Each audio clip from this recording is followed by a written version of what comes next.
Thanks so much for that really warm, lovely welcome. That's how he talks too.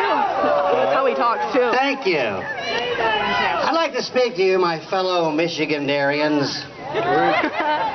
I'm Governor Rick Snyder, and Governor, I still can't believe you people let that happen. A really big thank you to those of you here today who actually voted for me. Where are you at? Raise your hands. Anybody that... Not here. One of you, anybody? Don't be afraid to admit it. You're among friends. Nothing bad will happen. That's weird. Everywhere I go, I can't find anybody who'll say they voted for me. Well, if you didn't vote for me, you'll get your next opportunity coming up in 2014. Or maybe 2012. Thanks for your support. Yeah, my speeches on these note cards are really hard to read. I had Jeff Timmer print them up, and the font is too small. So, oh well, I'm sure he'll be ethical enough to admit when he's in over his head and let somebody else handle those tough decisions. I want to speak to you today, not to argue, but to clear the air, to find common ground, to level the playing field, offer an olive branch, to speak in lots of platitudes, to try a little smoke and mirrors, and to give you a chance to thank me for all of my relentless positive awesomeness. You're welcome. Because it's not about me, it's about we. And I've been weeing all over you Michigandarians. You see, as your governor, that somebody must have voted for, I'm trying to fix things so quickly, I don't even have time to think. It's not about thinking, it's about doing. You know, I heard the top 10 reasons why I should be recalled earlier. That's funny, that's cute stuff. I always get a kick out of those top 10 comedic lists, but I'm happy to give you the true story. These are hard times. We all have to sacrifice, each and every one of us, especially senior citizens and schools and retirees and poor people with kids and poor kids who go to school and old people who are poor who live next door to poor school kids and unions. We must all sacrifice from the middle on down. That's how any good CEO would do it, and I should know because I've read books about good CEOs. Thank you. You know, before I took office, you could ask anyone, do you like what you have now? And the answer was no.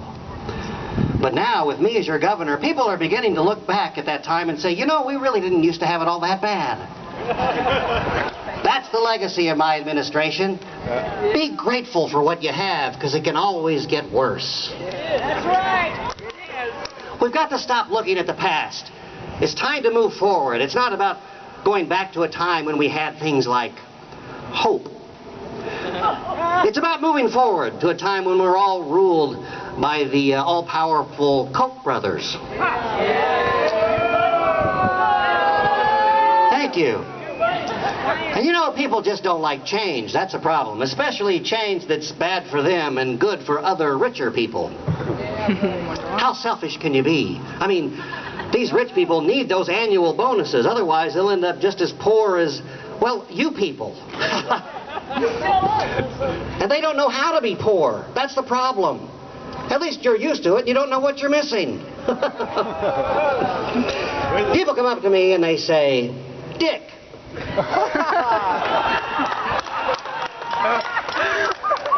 I say, no, it's Rick.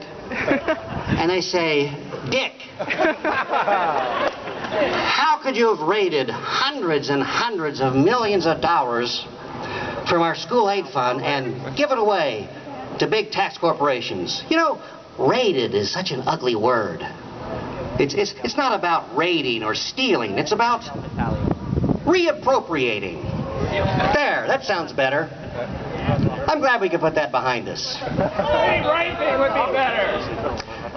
You know, we should stop worrying about who rated what or how many kids live in poverty.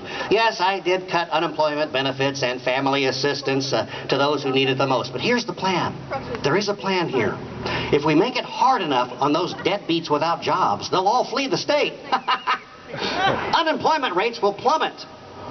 There'll be so many people leaving, we'll need a brand new bridge to Canada just to accommodate the U-Hauls. Thanks for your support.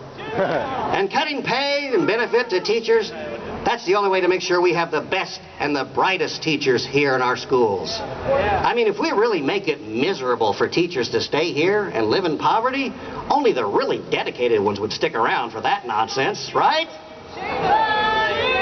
And they'll be able to relate to their poor, poverty-stricken pupils. It'll be great. Safety net. Exactly. People ask me, how can you make a living this way on the hardships of my constituents? And to those people I say, hey, it's not much of a living. For after years of making tons of money and living in a gated community in Ann Arbor, the pitiful amount they wanted to pay me as governor wasn't worth the time for me to set up direct deposit. Still, I have to make the tough decisions. You know, I'm proud that as governor, one of my first initiatives was to shut down the movie industry. Thank you. Oh, now, you don't need to boo the movie industry to me. I understand. Now, you can show me all the reports and statistics that show that for every dollar we gave away to flaky Hollywood types, that they infused $6 into the Michigan economy, that they put people to work who would have otherwise been on unemployment or losing their homes, but I just don't get it. Oh, sure, they gave us $600 million for the $100 million that we spent, but the numbers don't tell the whole story, especially if they don't agree with my story. Let's forget about numbers. Nothing ruins a good story like, you know, facts. Yeah. See, I'm told that the money we gave away to Hollywood was sort of like bait that was there to bring in lure in bigger money to come here. That reminds me of when I was a kid. My dad would take us fishing, and I'd take a minnow for bait, and I'd put it on minnow on a hook, and we'd cast it out into the lake. And if you're lucky, a big old fish would catch it, and you reel that baby in, and I'd be standing there on the deck of the boat looking at this big old bass, and I'd think, damn, I lost a perfectly good minnow. The truth is, I just don't like the movie industry. They have weird jobs with weird names like grips and gaffers. I don't even know what that is. I don't know about you, I just don't want people here in my state getting paid to be gripping and gaffing things. I do like the Pure Michigan campaign. In fact, I came up with a new one. Pure Michigan, where Rick Snyder shakes the elderly by their ankles and collects the loose change that falls out of their pockets.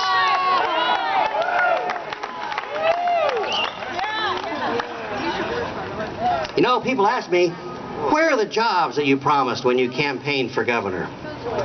Well, I did create those emergency financial manager jobs. Yes, the EFMs. The FMs, as I like to call them. Those jobs are working out pretty well for them. They're effing the hell out of things. Hey, you know, I created those EFMs out of a bet. I bet Brian Calley that I couldn't obtain a supreme power all over all of Michigan with my puppet emergency managers. He still owes me $20 on that one. Brian Calley is a lieutenant governor. I don't know if you recall. You recall? I mean, remember. I don't like the word recall. Yeah. Yes, I recall. Yeah, Lieutenant Governor Calley. You know, I did make an announcement not long ago that I may not run for re-election in 2014. And that's true. I may not, as long as I complete my 10-year plan within one single term. So let me give you a word of advice. Let me do what I want. And I mean whatever I want. And I'll be out of your hair in no time. Stay out of my way, and I'll be gone. Oppose me? Well, who knows how long I'll stick around. You know, I might even issue an executive order to abolish term limits. Or I'll be Romney's running mate and assign an EFM to run the whole damn state. But By the way, you know, I really don't understand this whole recall thing. It's just mean. It's mean of you people. You know, I get people saying things like, you raised my taxes, and you're destroying education, and your voice sounds like you've been huffing helium. Don't you? It's not time for bickering. Now is a time for hard decisions, not popular ones. I didn't win the popular vote by being popular. Well, you know what I mean. I was never popular in school. Always getting pantsed. I wonder why. Right. All those wedgies and swirlies and pink bellies. And that was from the teachers.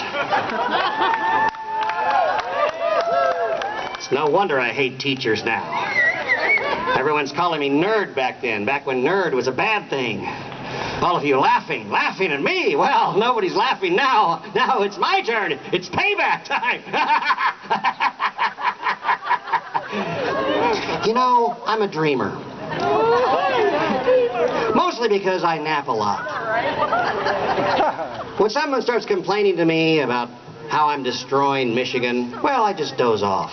And that's when I dream of a better Michigan. A Michigan that's quiet. I want it. Because I've reduced the population to that of South Dakota, where I used to live. I miss South Dakota. Red or blue? Did you know that only about 50 people actually live there? No, red. It is peaceful. But that's my plan. Get everyone out of the state, burn it down, and start over. Heck, Detroit is mostly burnt down. Let's just finish the job.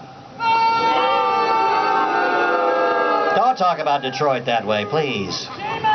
Then we can rebuild it in my image, with a bridge to the future. Gonna be an ugly town. And that's what I'll say, as always. Get it at a different angle. You're welcome, Michigan. Thank you very much.